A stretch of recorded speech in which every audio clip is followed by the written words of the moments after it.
my talk today is called Conceal, Reveal. A sheet of paper lies face down on the desk. What's on the reverse? Perhaps the scale of the paper, coupled with its rectangular, regular folds, might lead us to conclude that it is in all likelihood a map. If it is a map, its potential is suspended, the information obscured, faced away, hidden. All we have is a regular, folded, creased piece of paper.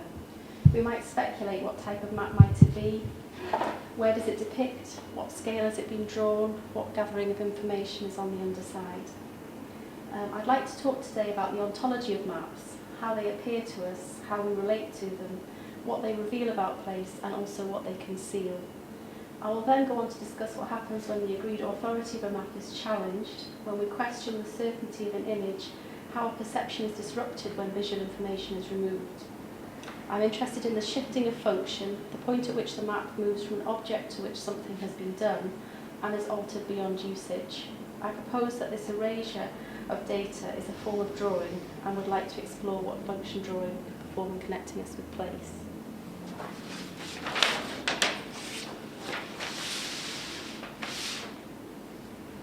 When the paper is turned over, a map is indeed revealed. How we might define a map.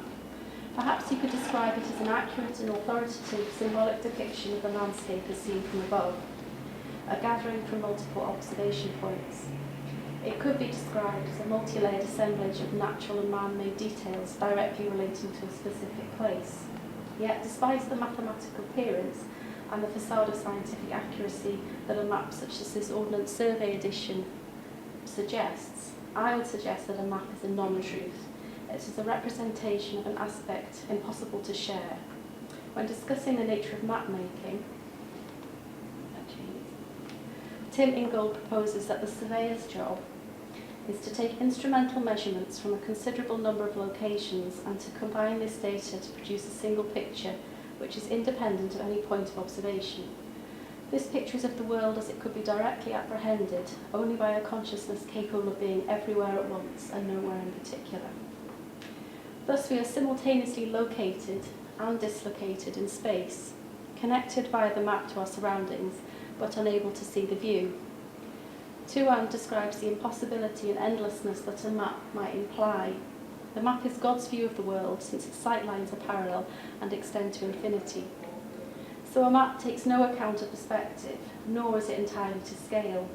The man-made is always prioritised and increased in size. Yet when we have a map in front of us, we believe ourselves to be in possession of something beyond a mere piece of paper.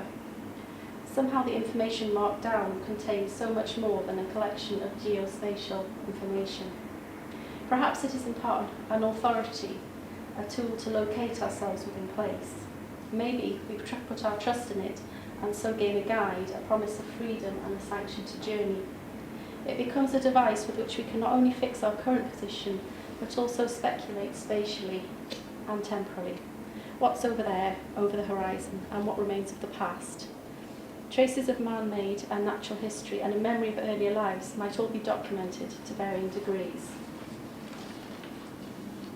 A map of a familiar region might also allow us a passage back to previous times. What I've found when I've been working on maps is that if people recognise the place, they instantly come over and try and show me, this is where I used to live, that's where this used to happen. And to me it's just a point on a map, but to them it's a really poignant memory. When faced with a map of a known region, we instantly seek out the point depicting a journey we took, a house we once lived in, a place we visited. As Rebecca Solnit says, remembrance is intimately connecting to place. Perhaps it's that you can't go back in time, but you can return to the scene of a love, a crime, of happiness, and of a fatal decision. The places are what remain, are what you can possess, are what is immortal. They become the tangible landscapes of memory, the places that made you, and in some way you too become them. They are what you can possess, and what in the end possesses you. Simply to find a street name marked down of a place where we once lived is to transport ourselves from the present back to our previous location. Thus, text in map connects to past both personal and collective. Robinson describes how naming of place endures and is a connective to the previous. He suggests that a map is is neither inventory nor itinerary, but a litany of landmarks, calling out natural features which have been associated with human history, human whim, human folly, human interest. The names on the map and on our breath recall a past people intimate with the land. Where there are fields, every field has a name. The objective map is the social inscription of the apparently personal. To walk in a named place is generally to walk where others have gone before.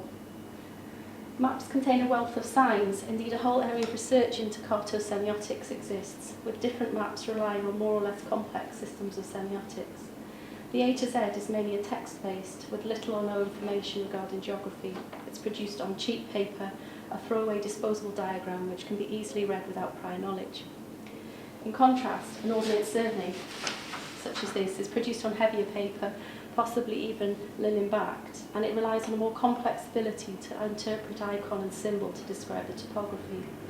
As to our notes, cartographic ability presupposes not only a talent for abstraction and symbolization on the part of the primitive cartographer, but also a comparable talent in the person who looks on, for he must know how to translate the wriggly lines and dots back into real terrain.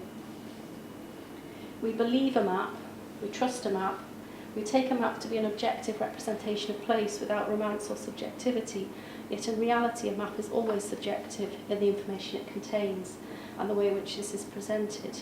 It is an illustration of place to which we collude.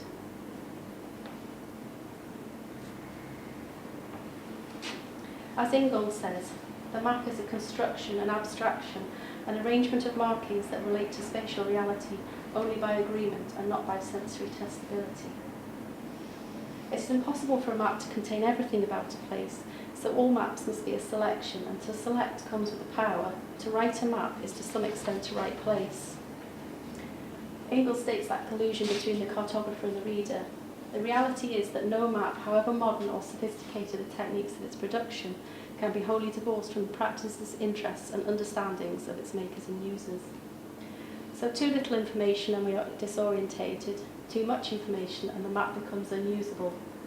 To illustrate using a short story by Borg, where in pursuit of the perfect map with all possible details represented, the inhabitants of an empire demand ever larger maps so that more and more information can be contained.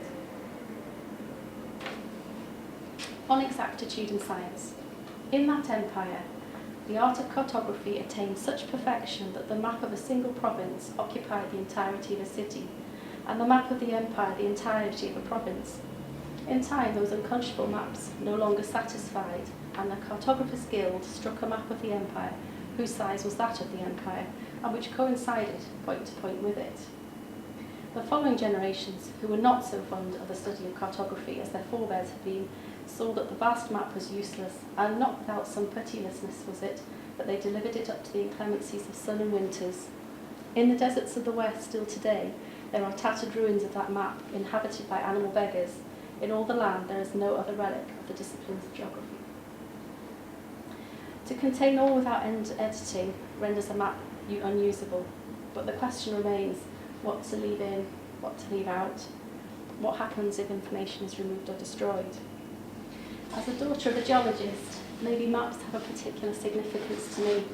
I have framed maps on my wall, I've got maps on my bookshelves. I have been taught to take care of them and to fold them carefully.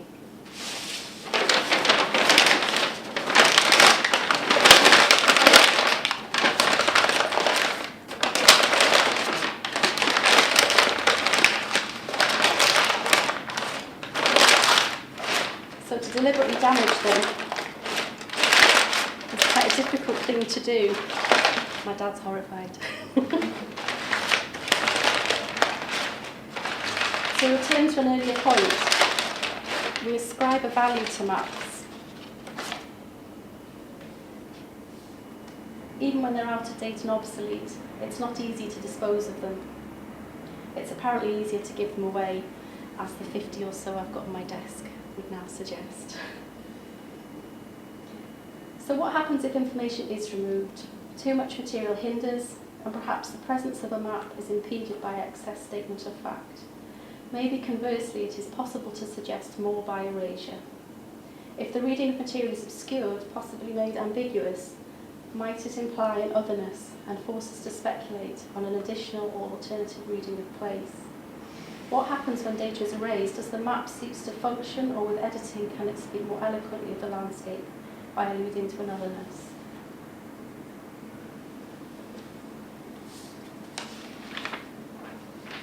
In my research, I aim to explore forms of erasure as drawing, using methods such as cutting, slicing, sanding and crumpling. These interventions, I suggest, function as developing vocabulary of mark making. With these forms of drawing, I intend to reveal by removal, using an interruption in the surface of the paper to intimate other possibilities for place.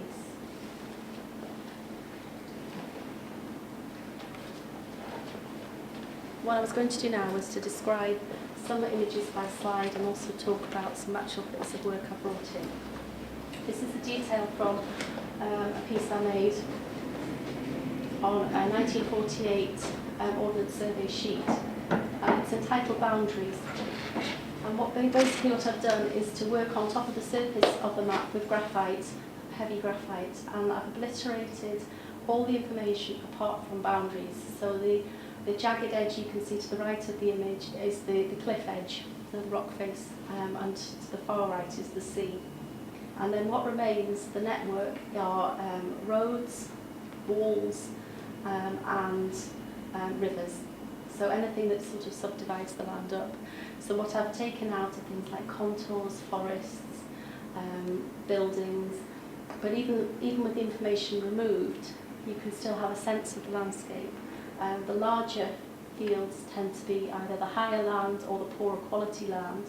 The smaller fields would tend to be maybe steeper slopes or to be clustered around a village or a settlement. So although that the contours have gone, I still think you get a sense of how the land is modulated, which you might not get in the same way as if you look at a map. When you have a map like this, before crumpled, there's a huge amount of information on it and you have to sort of look at it selectively. So what I've tried to do is to remove excess information to make a particular point about that map. This one's called Lost, and this was the first map that I worked on about 10 months ago, and it's an A to Z of Plymouth, or it was an A to Z of Plymouth, and it's been sandpapered to a very fragile state. To the left-hand side you can see a list of all the street place names, and as I said earlier, the A to Z's are on cheap paper. It's a very disposable throwaway map. You don't need any prior information to be able to work it, you just need to be able to read. So you look for your street name, you plot it on the grid, and then you're off. You don't need to understand anything about contours or highways or pathways.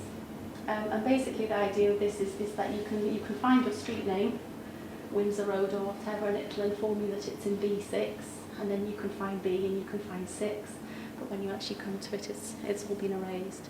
And it's been sanded to the point that the paper begins to disintegrate. A lot of the landscapes I'm interested in are post-industrial landscapes, and I'm particularly interested in aesthetics of decay, so the fact that the paper's fragile is also of interest to me. This is a close-up of Lost, and you can just see that remnants of the text. When you get a map and you've used it, the rectangular creases are the parts that decay first. So I've sort of sanded up to them and left these little sections of text remaining. And this one's called Sliced. Again, it's like I think a 1948, 1946, 1948 sheet, and literally just sliced by hand and by eye. It wasn't done with a ruler. And the bits which are hanging out are the bits where I slipped. So I wanted it to be slightly random. I didn't want it to be too careful. And it's thinking about as I had the map on the table, where you have all that potential, and it's all on the surface. And what happens if you puncture the surface and you go through, and something that's completely flat suddenly has a three-dimensionality to it. This one is crumpled. This is this one here. And if you take them and you crumple them for long enough, particularly the A to Z's, they sort of lose their paperness and they just become, they sort of quiver of disintegrate. You can pass that round. It just feels, has a totally different texture to it.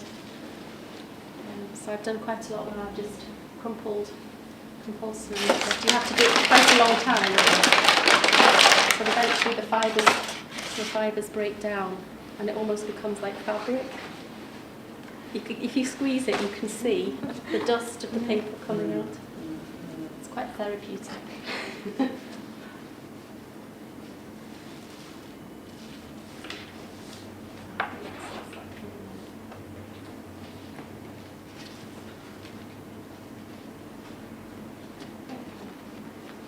I would like to suggest, I'll just see where I'm up to here.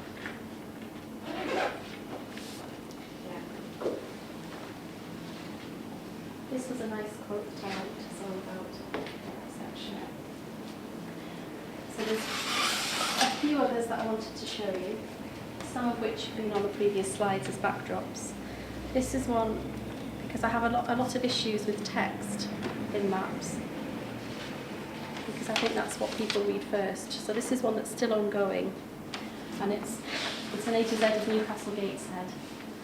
And what I'm doing is I'm removing all of the text from it, and also recognisable symbols like churches have come out of it as well. So that all that will be left eventually are sort of squares and lines, and then I've kept all of the little words as well. So this is still ongoing. I haven't quite decided how to display it yet. Let's see what happens when you remove the text. This is going back to a sandpapered one. It's very fragile. It rips every time I get it out. But this is a route finder map. Most of the maps, I have bought some, but most maps are given to me. And I like it when they have things that people have written on, because it shows that the map is more than just a piece of paper. It has a history that's sort of there in all the folds, and you can see things as it disintegrates. So this one is sandpapered specifically, so all text is taken out, and all roads are taken out. And the areas here, you can see this is where London is, because it's just become to the point where the paper just disintegrates completely.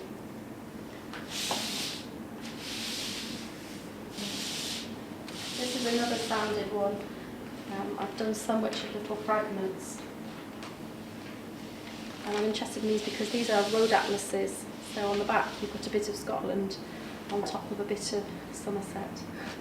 And what I've done as well, I'll pass it round. I'm not precious about them because the fact that they're still getting damaged and disintegrated is interesting, I think. So again, it's been sandpapered, but then I've punctured the paper again to the point where it starts to break down with the coastline of Scotland, so that it has an imprint of one place coming through to the other.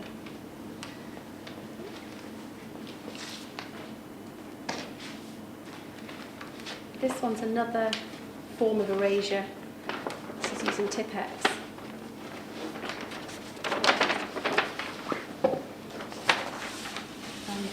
This one is of Doncaster.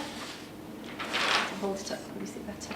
And basically everything's been erased, although you can still see traces through it, apart from the railway lines.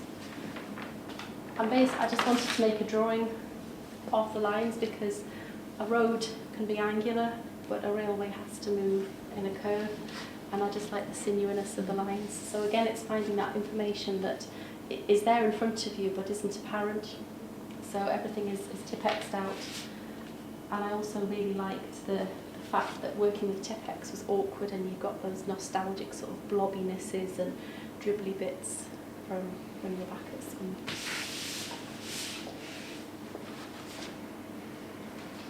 And finally, this one here is another one. This is done with Tipp-Ex tape. And this one's called Other Roads, because it started life looking like that. But on the key for the map, it had a section called Other Roads, which just tickled me. So I decided I would obliterate everything. It's actually part of East Anglia, and you can see the shape of the coastline if you know it. So I took out everything apart from the other roads, apart from one word which I found, because there's a place called Clare in East Anglia. I couldn't quite take my name out, so that's still there. So I'd like to suggest that the act of drawing could be defined as deliberate mark making in order to form a connection. In this case, a connection to the landscape. Victoria proposes that the act of drawing can lead us to different and fuller understandings. By tracking and recording glimpses into the ephemeral, drawing can reveal a fuller account of the embodied life. New views, representations, accidental revelation from unconscious or unintentional can expand the scope of knowledge. The success of a drawing's communication depends not on faithful construction of external reality, but on whether it chronicles the draftsman's journey into some otherness of perception. Erasing maps leaves them both located and dislocated. With place names or geological features removed, they might be anywhere, yet what remains is a form of representation of a specific place. I am selecting particular information to delete, which in turn might emphasise or reveal the hidden or less obvious about a place. The absence of the removed data is intended to provoke an uncertainty and perhaps suggest an alternative awareness of place. Ingold contrasts the difference between our lived embodied experience of the landscape and the status of place as represented by maps. It is not that the map must leave things out if critical information is not to be drowned in a welter of ever finer particulars. It is rather that the world of our experience is a world suspended in movement. In the cartographic world, by contrast, all is still and silent. Contrary to the assumptions of cartographers, life is not contained within things, nor is it transported about. It is rather laid down along paths of movement, of action and perception. So if I intervene in the map's static representation of place, is it possible to build upon that they do contain, while suggesting an otherness of perception, or are all forms of representation of the landscape problematic? Recent thinking in non-representational theory within cultural geography has focused attention on the tactile as opposed to the visual landscape experiences. Wiley states that there has been a substantive move in research away from the landscape as a remote backdrop to human activity towards a fuller experiential awareness of place. The proliferation of research on the body and embodied experience turns landscape from a distant object or spectacle to be visually surveyed to an up-close, intimate and proximate material milieu of engagement and practice. But maybe the success is not necessarily in the representation, but in the creation, the making and the doing. Could the very act of drawing allow us a particular experience of place? Dewsbury expresses the failure inherent in representation and yet sees possibility within that for communication. The organisation of representation lets us down, and yet there is the hope that in such felt capture we are not alone, that it can be made to make sense for other people, that there is a line of non-organic life that can be drawn, a line of spirit, of shared but not necessarily understood appreciation.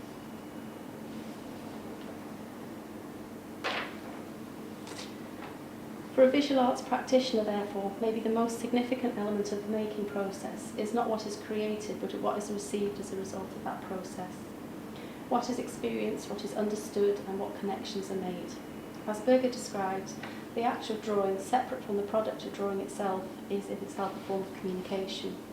To draw is not only to measure and put down, it is also to receive, like burrow in the dark, a burrowing under the apparent. Thank you very much, Claire. That's okay. Yeah, that was very interesting. I also brought some other maps which have been too beautiful to destroy. So other ones if you want to look at those. So, yeah, I mean, I don't know, Sophie, you weren't familiar with Claire's practice. Because obviously as somebody who's very interested in drawing itself, wondered what your sort of thoughts and responses were. It's that I do negative space, I think, that I'm very interested in, you know, not of what's there but what's not there. Mm-hmm. It's, you know, makes things quite interesting about, you know, things like maps. How what I found quite interesting was it just sort of came to me, you know, things like ordnance survey or like road maps and things like that. We always had one, and like my dad always had one in his car from like the 90s that he'd insist on still using, even though it's probably very out of date. Just that idea of how maps are always changing, like with roads changing and things added on, things taken away. Yeah. Is that sort of like a you sort of like stripping back to what used to be like, and there what's is a been huge added, and there is a huge element of nostalgia in it, and nearly all the maps are to some extent obsolete. They mostly date from the 40s to the 80s that I've been working on. So they're certainly devoid of some road or housing estate which will have been built up since then. And I particularly like, although I'm erasing a lot of the time, I quite often really love the texts, the fonts that they use, because that's, you just look at that and you can almost begin to date from that. And also the covers, you know, they're very sort of, that's really, I guess that's the 70s. Some of them, but just the covers are quite nostalgic to some extent. There is a nostalgic element to it, and also, as I say, it's not something that people throw out. It's funny that just came to that. My dad insists on keeping it, even though it's the thought of putting them in your recycling bin is quite. I think my mum still has like when she used to live in Manchester, those that bit where you plot the B6. The A to Z. A to Z. She's got like a Manchester A to Z. She'd never use it again. It's from like decades ago, but she's still it's still there. It has that sort of usefulness, that implied usefulness, even though in reality it's incomplete. Useful, it's really interesting. So I mean, it's not like the maps. It seems to have this sort of universal authority, even though it's actually only talking about a very specific point. They're drawn in the sort of 40s, 60s, 80s, whatever, but you sort of feel that the information in there transcends that to some extent, I think. And how do you decide on location? Is it maps that you're given, or with the nostalgia, is it an area that you know of, that you're familiar with, or? It's usually an area I'm not familiar with, because I find it much harder to do something to the ones that I am. The Newcastle Gateshead obviously is, and and there are certain places where I've lived and I've been really unhappy, and then I've decided to destroy them quite violently. So there is a personal element to it, but it's much harder to destroy one where I have a personal memory attached to it. But I'm working on one currently of where I was born, which belonged to my nan. So that has all sorts of sort of personal, emotive resonance. Often I think I've got 50 or more, and I often just look at them, and it's almost noticing something within them. And like at the minute, the one I'm working on, all of the text of the place names is horizontal. It's like, what happens if I take out everything apart from these little horizontal marks? It is very much like an exploratory drawing. It's like as if I had a sheet of charcoal and I chose to rub back into it. I don't see it as dramatically different. And actually, sometimes to start working on them, I have to just make a mental shift and think this is a cheap piece of paper. Because most of them, I don't think I've spent more than £3 when I have bought one, so most of them are very cheap materials, and I'd have to make that shift of thinking I'm working on a piece of paper to actually do it. And the first thing I did was to do what I did there and scrumple it up, because it's it's something that carries a sort of an authority to it, and it was almost right, I have to break through that. I suppose that's something that I was thinking about, but in a way you can answer that question. You touched on that sort of sense of people's memories that are triggered by certain symbols and positions of houses and whatever. And I'm thinking about that kind of relationship that we have with an object, or if it's something that's given to one, as opposed to that it belongs to you, or you come across it, or you search it out. You have a different relationship with it. There's a different sense of. For me, it's very point in my own practice, that sense of a kind of the relationship you have. I suppose it's a sense of ownership, and if it comes to you too, in a way, almost too casually, then I find it very difficult to relate to that, to begin to respond to it. So there's a kind of train of thought, and I don't think it is about nostalgia or whatever. It's far more about the kind of immediate response that you have to this object itself. Yeah. Do you know what I'm saying? Yeah, I think the ones that I'm given often come with almost an implicit permission and an expectation for me to do something onto them.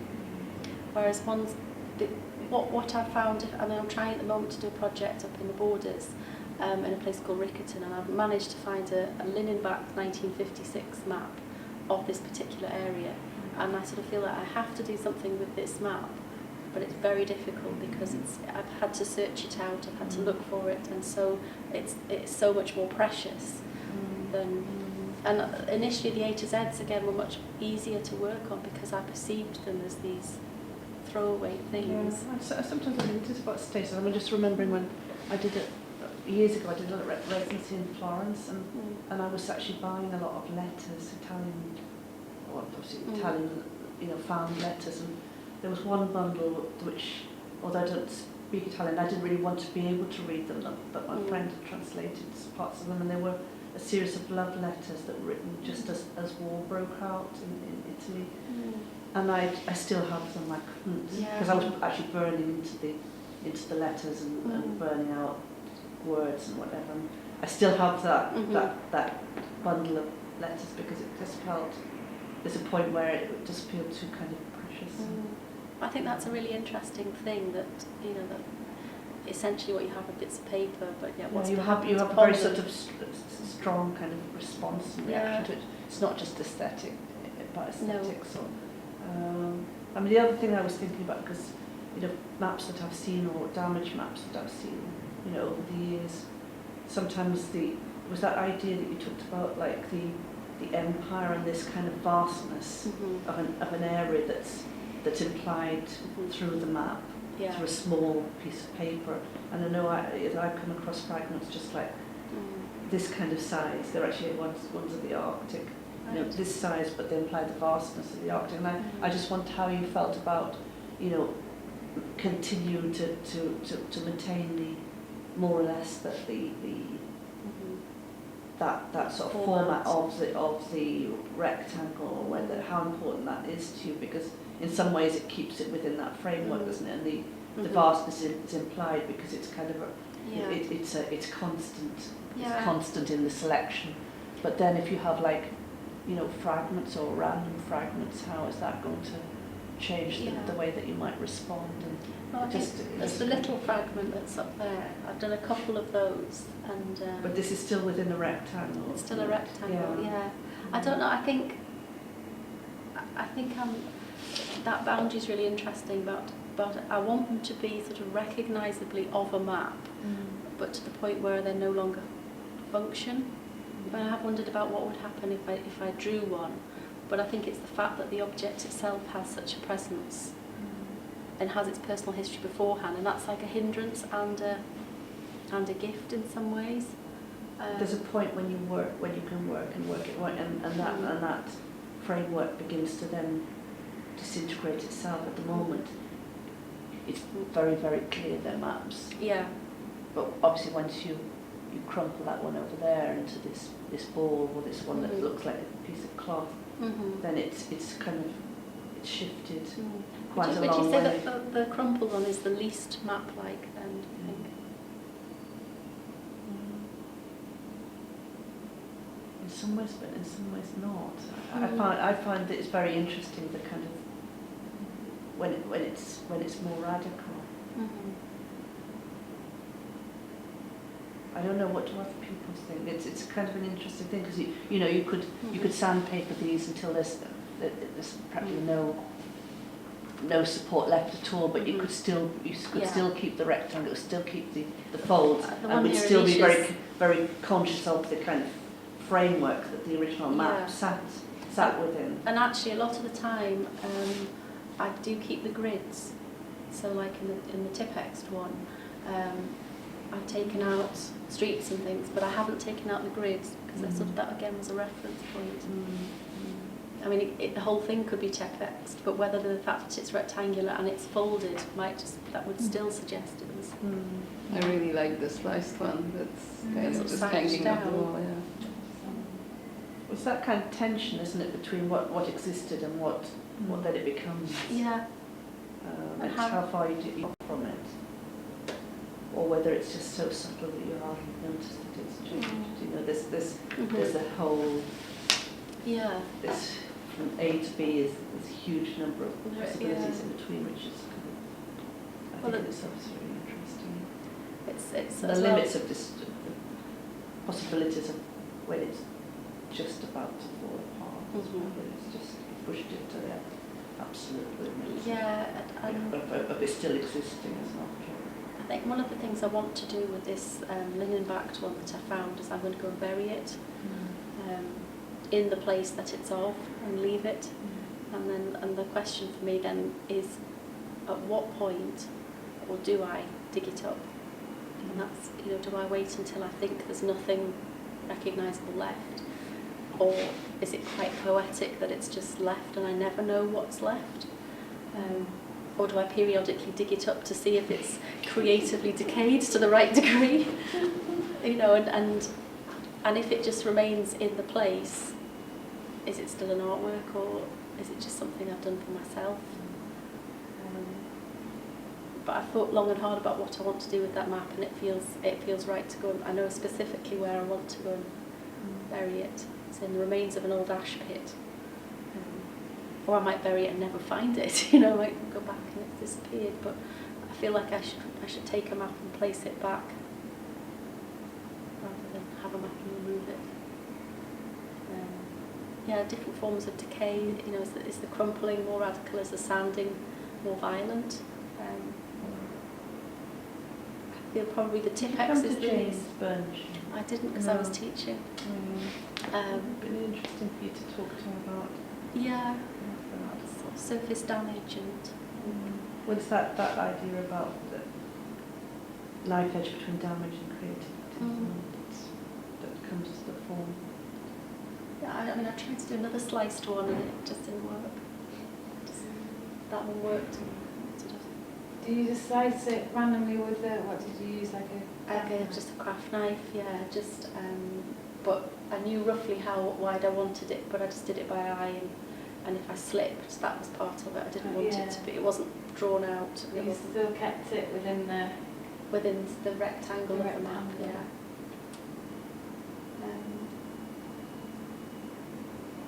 Yeah, it's also, I've shown it in somewhere that's slightly damp, and so it doesn't really look like that anymore. It's buckled even more. I prefer it when it doesn't. Yeah. And it's like if I took the text out of that one, there really would be very little to say where it was. So they've all pretty much got some sort of clue, whether it's just the shape of the coastline or. Do you give yourself those sort of limitations, or how far you go sort of thing? So I've got this map, I'm just going to erase the coastline, or I'm going to leave the railway line. Is it how is it quite regimented what you allow yourself to do, or how far you go? That idea of that when you finish, or I think when you finish is a really interesting point. Yeah. Actually, it's like, you know, do you just sort of is it a map to which something's been done, or is it not a map anymore? And it's like, you know, maybe they are still too much like a map. Maybe they need to go further. Or, I mean, I've got one which is the whole of the United Kingdom, and it's only partially sanded. And a friend of mine took it when I was halfway through it and put it up, which I didn't mind because I knew she was going to. But it sort of arrested it because it's almost as if she's made that judgment that it was finished, and I didn't think it was finished. But now I'm in the point where, you know, maybe there's a point where I sort of think I need to keep going and keep going and keep going. But it does change because this Tipex one did look like that's it before it when I'd taken some things out, originally I just took the text out, and then I decided it needed to have more taken out. And you know, it's debatable whether it looked nicer like that or better like that, or it's more powerful at either point. So yeah, and here with this one, I originally just took out roads, and I left rivers in, and I left the sea in. So that part of it's an aesthetic thing. It's like, but it's also, I wonder what it would look like if I did that to it. I wonder how it would feel if I did that to it as well. I thought it was quite interesting when you say I'll get rid of all like horizontal, like I'll leave, get rid of vertical. It creates sort of like if you give yourself more rules that you've got to follow, it will probably create a more like patterned, almost like it's quite meditative sometimes. Yeah. It's almost like, right, if I do that and I keep doing that, it's almost like knitting. Like especially with this one, it sort of looks a lot more structured than if you were like, I'm just going to sand it, or I'm just going to like Tipex everything out, or scrumple it up. It still gives it that. I think the debate I've had with that one though is, because it's got to the point that it's so fragile that it is coming apart, and it's some of the text is still on it, and it's so tiny, but even the tiniest bit of text pulls you in, because little bits TCE terrace, and it's do I give in and Tipex it to keep it as a whole, or do I just plough ahead in the knowledge that the whole thing may just totally disintegrate? And I tried a bit of Tipex, and I decided that no, I do have to keep cutting it, but it may just shred. And then the text down the side, do I want to take that out? So I think it's very much in the same way that you do a drawing. You start out with an idea in your head, but in the actual process of making the drawing, you begin to make other decisions and decide that you actually need to push it, or you need to stop at that point, or whatever. So I do consider them to be drawing, primarily.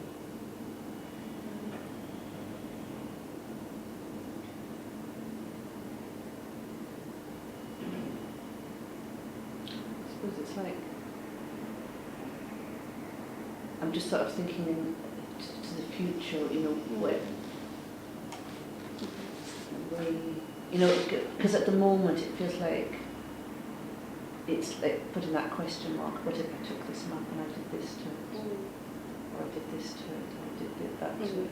I'm just kind of thinking, maybe in 6 months or a year's time, whether there's going to be you're going to sort of want to have a sense of these as a group of objects, to have more of a kind of the kind of cross references between what you're doing to form more of a narrative. Or, do you know what I mean? Because I'm just kind of thinking maybe we all can identify with this. I certainly kind of, wow, if I did this, what would happen, or if I did that to this, what would happen? Do you keep doing that, or do you gradually get to identify one particular strategy that you feel is really, It's that do danger. You see what I'm trying to it's get a danger at? of becoming too slick, and almost knowing, I think, what they might be before I've done them. Whereas There can also be that when you've done a certain number of these, or worked in a range of different ways. It's like, do you expand the range, or do you find a way to kind of do people understand what I'm trying to say? I think as practitioners we all do this, don't we? We start up and it's like, let's try that, and it's like really interesting, it really pulls us in, and then maybe the next stage is, how can we go sort of into it in a deeper level by focusing in on maybe one possibility, or thinking the strategy is to push them through to destruction, or the strategy is to take the smallest fragment to. Do you see where I'm coming from, Clare? And I'm just intrigued. It's not a criticism. No. I'm just kind of intrigued. I'm interested to know in a year's time what you'll be doing, because I don't imagine you're going to be continuing to do this indefinitely. There's going to be a point where it's not going to be enough. Yeah. And you're going to want to say this is the next. It's when I used to say this is a series of work and it's complete, and now I move on to something completely different, or whether there's enough in it that I can keep pushing. I mean, I think the Tipexing ones are easier and possibly less satisfying than the ones where the paper starts to disintegrate. I think there's something about the paper this is an addition, and I think the removal is more interesting, and also where the paper's punctured. It's that very fragile state, I think they have more about them. I remember, like, say, returning to that idea of those fragments that I saw, that I'd seen them a few times, and then it was only on about the third occasion that I realised, amongst all these lots and lots of fragments, that there were the tiniest pencil crosses on them, and it was like somehow it was the kind of incompleteness of them as objects and maps, but with these very particular points of reference that somebody had marked. You know, this was about 300-400 years ago. It's kind of age. So I do like it when people have drawn on them, because I draw on my maps. Like if I'm walking on it with a map, I'll draw the route on that Clare was on. And then I like that because it's easier for me to pick the route out when I'm walking, but also that it's the reminder that it's this route that I've taken. And people do write notes on them and things in the margin, and not exactly shopping lists, but some of the notes don't seem to relate to the map. It's almost like someone's phoned up and they've jotted something down. But I think that adds to the history that it belongs to somebody. For me, this relationship with the place is really interesting, and maybe your own experience and how you look at the map if you have an experience of the place. So I don't know if you want maps that, you know, just represent value as the representation of places, or whether you want to work with sort of your own picture in your head of the place. Not necessarily in terms of nostalgia, but when I think how I engage with the landscape when I'm walking, and I've always, you know, studied the map beforehand, so it's always those two realities that sort of are always there, because the map is still in my head, but when I'm walking I really, you know, I'm there in the space. It's that, you know, if you're planning a route and you see like a lot of contours, you think, well, that might be a really good view from that. It's a really steep edge, or that might be really dramatic, and like you say, you have this mental image of what it may be before you actually experience it. I think the point that a lot of these ones are not, they're of a specific place, but they're not of my experience of a specific place. And I think the thing with the projects that I'm doing in the borders, where I want to bury the map, the difficulty is to how to talk about a specific place beyond just taking a map of it and doing something to it. It's what do I do to that map to make it, or do I do something, or is that do I have to do something different? And it's, although these are specific places, like I say, they're not my experience of a specific place. They're a lot of the time they're me responding visually or aesthetically to something, rather than actually taking what I feel about a place and embedding it or erasing it from something. And I have worked on other ones that I have some connection to, but again, it's removed. And one of the points I made at the end about that the actual act of making being connective, so that the product almost becomes secondary. And that sort of refers to when I used to go out and draw in a landscape, and actually I don't do that anymore, having done it for well over a decade, and I miss it, and I think I've lost something by not doing, not in the terms of the drawings produced, but in the relationship that you form by just being very, very still in one place and observing in that particular way. So for me, that's one of the big problems, is how do I talk specifically about a place, which obviously your work is dealing with. But I think that's the difference, isn't it? You know, again, I assume when you were talking about how people look at maps and sort of, you know, look at that, you know, where that house was, there's that reference to memory of an event, which, and you use the word nostalgia, or you found it much easier to sort of erase or destroy a map that you didn't have that any kind of connection to that place. But I think if I'm right, that sort of sense that Agnieszka was touching on, not how you remember what it stands for in terms of memory of an event, but how you remember passing through that space physically. To me, that's like a really interesting relationship, and I don't know. I think that's something maybe that you will be developing more in the future. I can imagine that it's because it becomes a more complex relationship, doesn't it, altogether? Yeah, and everything on the map is entirely horizontal, but your experience is generally more vertical when you're moving through it. But I mean, our work has always been about place. Even when I was sort of doing very traditional painting, it's always about, and has always been about representation of place, but has taken very different forms. And it's,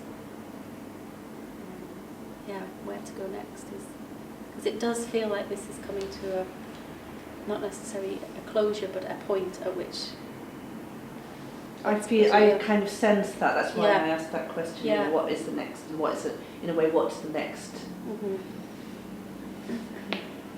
It's like the next phase when you kind of challenge yourself even more. What are the challenges? Because that's going to be really important. I think there's a point when with work, you sort of, like you were talking about, you have that huge excitement about wow, this is, and then you do it, and then it becomes like going to work, and you think, now do you keep going to work? Do you keep pushing through to see what the next thing is, or have you come to the point where you think, right, like I say, it's a series of work, it's a body of work, and that goes away, and you find something else that fires you up, and I think that's the decision between pushing through something and moving on from it. Well, yeah, I mean, I think this is a really, feels like a really rich point of departure now to something other, and I don't mean that in a negative way. I just think you've investigated all this range of possibilities, and that's like wow, which is really exciting. It's a really exciting place to be. Yeah. I think it seems like the working with the map of the area in Rickerton that you're interested in. This seems like the point of where things could happen. Yeah. I think what I have to maintain is that degree of discomfort in it. And let's say the first few maps that I worked on, I had this feeling of being very naughty and that I shouldn't be doing this, and then it dissipated, and maybe I have to keep feeling this